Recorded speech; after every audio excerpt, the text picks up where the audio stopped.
سلام دوستان خوبم. همه ما شال و روسری‌های اضافی در خانه داریم. با توجه به اینکه طرح و رنگ این روسری و شال‌ها معمولاً زیبا هستن، میتونین برای خودتون از آنها لباس تهیه بکنید. من این کار رو با استفاده از یه روسری به طول و عرض 110 سانتی متر برای خودم کردم. اگه خوشتون اومد شما هم این کار رو بکنین. میتونین آموزش من رو ببینین. اگه براتون مفید بود لایک یادتون نره و نظرات و پیشنهادات خودتون رو برای من کامنت بکنین. اگر هم تا حالا عضو کانال من نشدین و آموزش های من رو دوست دارین، میتونین با سابسکرایب و انتخاب گزینه آل عضو کانال من باشید و اگر هم میخواین کلیه آموزش های بعدی من رو دریافت بکنین، زنگوله کنار سابسکرایب رو که انتخاب بکنین دیگه جزو اولین افرادی میشین که آموزش های بعدی من رو دریافت میکنید. برای تهیه این لباس بهتره که از الگوی اولیه بالاتنی قسمت جلو و پشت روی کاغذ استفاده بکنیم، چون ما نمیخوایم که این پارچمون رو تلف بکنیم و تلفات و ضایعات زیادی روی پارچه داشته باشیم با توجه به اینکه محدودیت داره اندازه پارچه ما. اگر هم در کشیدن الگوی اولیه بالاتنی مشکل دارین، من لینک این آموزش الگوی اولیه رو در کامنت ها و همچنین در بالای همین آموزش براتون میذارم و روشش هم خیلی ساده است. میتونین با استفاده از این آموزش الگوی اولیه رو یاد بگیرین. بعد از اینکه الگوها رو برش دادین روی پارچه، الگوی یه دونه آستین هم تهیه بکنین. قد آستین رو میتونین تا روی بازو بیارین، بعد اونو از وسط برش بزنین و اینو بذارین روی پارچه. میخوایم که این آستین در وسط برش داشته باشه چون میخوایم بهش مدل بدیم. بعد از اینکه اینو برش زدین و آماده کردین، سعی کنین که این الگوها سبب این بشه که شما ضایعات روی پارچه‌تون خیلی کم باشه، چون پارچه ما کمه. بعد از اینکه اینم آماده کردین، دیگه میریم برای مرحله دوخت. این قسمت جلو و پشت رو علامت بزنین که بعدن اشتباه نکنین در موقع دوخت و حالا روی الگوهایی که آماده کردین بیاین کار دوختتون رو انجام بدین. این قسمت پشت، اینم که قسمت جلو الگوی لباس منه و حالا یقه گرد ساده است که به اندازه 10 سانتی متر در وسط جلوی یقه من برشی میزنم، به خاطر اینکه میخوام یک دوخت تزئینی روی این برش داشته باشم. برای این قسمت یقه باید سجاف هم تهیه بکنین. حالا ما یه بندینک برای این یقه لازم داریم. شما میتونین یه پارچه ای رو به تقریبا عرض 1.5 سانتی متر به همین طولی که الان من دارم دوخت میزنم آماده بکنین. نخش رو یه مقدار بلند بگیرین و از یک سوزن دوخت درشت برای برگرداندنش استفاده بکنین که بشه یک بندینکی که لازم داریم برای تزیین یقه قسمت جلو. حالا بندینکی که برگردوندین یه اتو هم که روش بگیرین، دیگه خیلی تمیز به دردتون میخوره. دوختشو بذارین در قسمت زیر. حالا برای وصل این بندینک ما احتیاج به سجاف برای این یقه داریم، یعنی این قسمت برش 10 سانتی متری باید سجاف هم داشته باشه. اول این بندینک رو سر جای خودش بذارین در این قسمت و یه دوختی روش بذارین که بعدن لیز نخوره. حالا سجافی رو که قبلا آماده کردین بیارین، این سجاف رو بذارین روش. با این سنجاق میتونین وسط یقتون رو مشخص بکنین. سجاف رو میذارین روش و تا محلی که من سنجاق کردم اینو دوخت بزنین.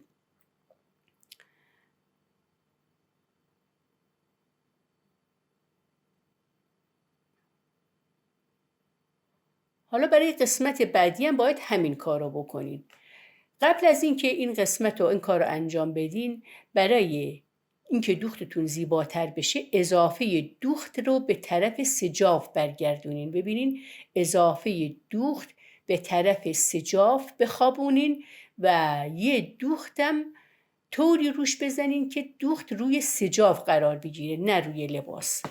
موقعی که این کار رو میکنین خیلی کارتون زیبا در میاد و روی یقه لباس دوخت مشخص نیست، کار تمیزی در میاد. ببینین الان که سجاف رو برمیگردانم، ببینین دوختی روی لباس ندارم، دوخت روی سجاف قرار گرفته. خب بندینکم که بین سجاف و یقه لباس قرار گرفته، یه سنجاق میزنم، طرف بعدی یقه هم همین کار رو انجام میدم. اول جای بندینک رو مشخص بکنین، سنجاق بزنین، بعد به همون روش قبلی سجاف رو روش دوخت بزنین و برگردانین و به این ترتیب یقتون آماده میشه. حالا کار بعدی که انجام میدین، سرشانه قسمت جلو پشت رو به هم وصل بکنین و تزیینی که من روی یقه میخوام انجام بدم پلیسه هایی است به عرض تقریباً 1.5 تا 2 سانتی متر. برای این کار شما یه پارچه‌ای به عرض 5 سانتی متر رو دلا بکنین، سردوز بکنین و بعد بیارین بذارین اینو زیر چرخ و پلیسه های منظمی رو روش ایجاد بکنین، آماده بکنین. بعد اینکه پلیسه هاتون آماده شد یه اتوی هم روش بکشین که این پلیسه های آماده شده رو میخوایم روی یقه دوخت بزنیم. یعنی یقه ما در قسمت جلو و پشت یقه دور گردن این پلیسه ها را دوخت میزنیم و به نظر من حالت زیبا و قشنگی به لباس میده. بعد این پلیسه های آماده شده رو با سنجاق روی قسمت جلو و پشت وصل کنین. یه کوکی هم روش بگیرین چون میخوایم دوخت یقه تمیز در بیاد، بهتره که این کوک را هم بزنین. بعد از اینکه کار کوکتون تموم شد میتونین اینو زیر چرخ بزنین. اما نکته مهمی که اینجا ما داریم بحث این سجافیه که قبلا روی یقمون ما دوخت زدیم. باید طوری این کار رو انجام بدین موقعی که میخواین بذارین زیر چرخ که این پلیسه هاتون بین برش یقه و سجاف قرار بگیره. حالا که یقتون رو کوک زدین، این سجاف رو ببینین با دقت برگردانین روی پلیسه هایی که کوک زدین روی یقه. ببینین حالا سجافی که برگشته و خود پلیسه ها و یقه رو با هم ستایی بذارین زیر چرخ. دور یقه رو کامل دوخت بزنین. از روی همون کوکایی که انجام دادین در سرشانه دوخت رو مرتب بکنین. دوخت سرشانه رو مرتب بکنین یعنی به دو طرف برگردانین. بعد که به طرف بعدی یقه میرسین دوباره باید همین کار رو برای سجاف انجام بدین. یعنی سجاف رو با دقت برگردانین روی یقه و دوخت تمیزی روش بگیرین. حالا بعد از این که کارتون تموم شد سجاف و سر جای خودش اگه برگردونین ببینین سجاف برگشته سر جای خودش و دوختمون خیلی تمیز در اومد. ببینین پلیسه ها بین سجاف و یقه قرار گرفت. طرف بعدی هم سجاف رو برگردانین و ببینین پلیسه ها بین یقه و خود سجاف قرار گرفت و دیگه دوختی مشخص نیست، کار تمیز در اومده. کوک ها را بکشین، یه اتو هم بزنین، سجاف هم دوباره یه اتو بزنین که قشنگ برگرده سر جای خودش و مشکلی نداشته باشه. این کار رو سعی کنین خیلی تمیز و خوب انجام بدین که زیبایی لباستون از دست نره.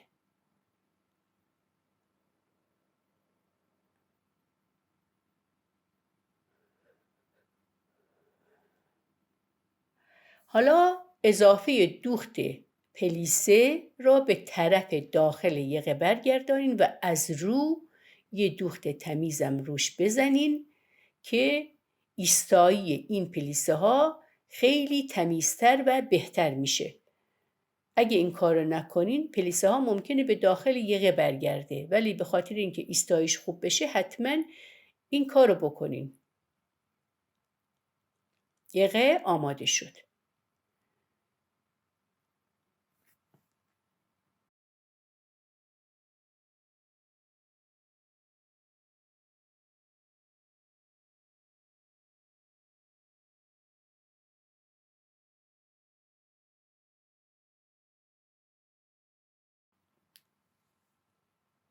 کار بعدی آماده کردن آستینه. برای آستین هم به همون روشی که بهتون یاد دادم بندینک تهیه بکنین.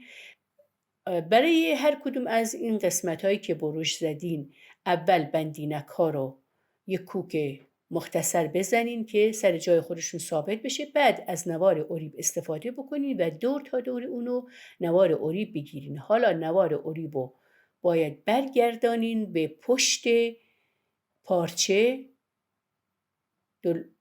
اضافهش رو تو بذارین، برگردانین به پشت پارچه و به این ترتیب بندینک ها در بین نوار اوریب و قسمتی از آستین که جلو یا پشت باشه قرار میگیره. یه دوختم روی اون بزنین که ثابت بشه. حالا به این نوار اوریب ثابت شد. بعد قسمت بعدی رو به هر اندازه که میخواین فاصله بندینکاتون رو داشته باشین. به دلخواه خودتون فاصله براش بذارین و بندینک ها رو به طور موازی سنجاق بزنین. بعد از اینکه سنجاق زدین آماده شد، برای قسمت بعدی هم باید همین کار رو بکنین. باید نوار اوریب روش بگیرین.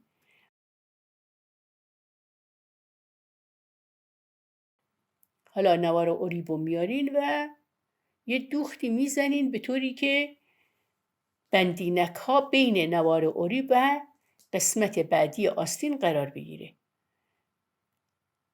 اینو بذارین زیر چرخ و دوباره اینم یه دوخت بزنین.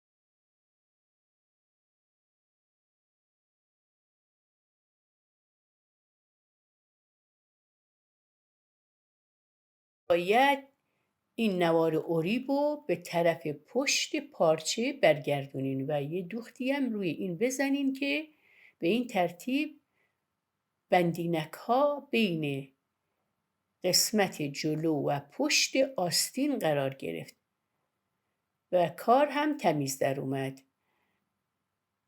یه اتو بزنین و قسمت بالای آستین رو که روی سرشانه قرار میگیره سنجاق بزنین. اینجوری روی هم قرار بدین، حدود 1 سانتی متر روی هم قرار بدین. بهتره که آستینتون یک مقدار حدود 4 تا 5 سانتی متر گشادتر در قسمت حلقه بگیرین که یه خورده مختصری هم روی سرشانه داشته باشین. حالا اینجا قسمت سرشانه است که من قبلا وصل کردم و یه غیر روش دوخت زدم. روی این قسمت سرشانه که من الان سنجاق زدم یه خورده مختصری زدم روی قسمت سرشانه. ببینین قسمت هایی که سنجاق کرده یه خورده مختصر زدم، یعنی خیلی ریز. بقیه آستین را هم به لباس سنجاق بکنین و اینو دیگه بذارین زیر چرخ. به این ترتیب آستین کامل شده به لباس وصل میشه و این کارم تکمیل میشه. برای خوردها میتونین از کوک درشت چرختون استفاده بکنین. نخ زیر رو که بکشین خورد ریز میخوره. خب حالا اینو بذارین زیر چرخ و آستین رو به لباس وصل بکنین.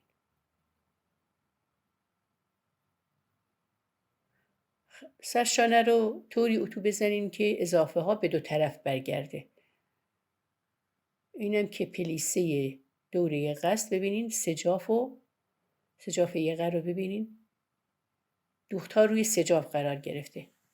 حالا اینم که دوخت بزنین، حلقه آستین رو که دوخت بزنین، آستین دیگه به لباس وصل شده.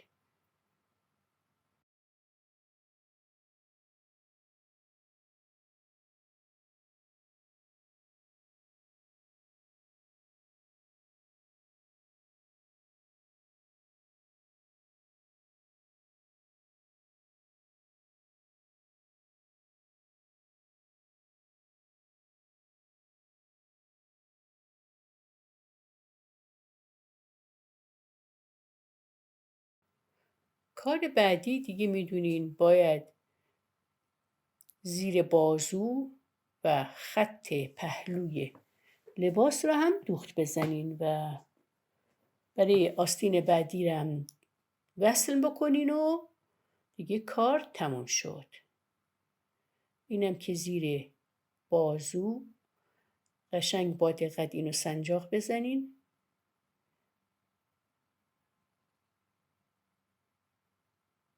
خط پهلوی لباس سنجاق میزنم.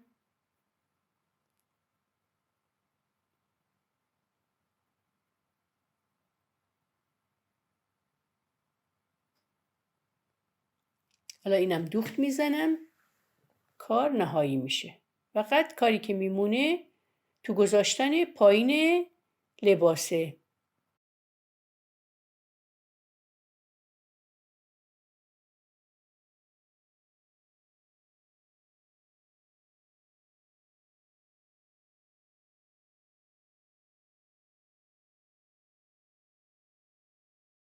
اینم کار نهایی که در تن مانکن اونو میبینید.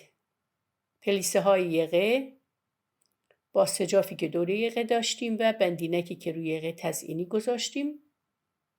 اینم سجافش و آستین که یه مقدار کوچک در سرشانه خورد خورده و مدلشم به این شکل شد.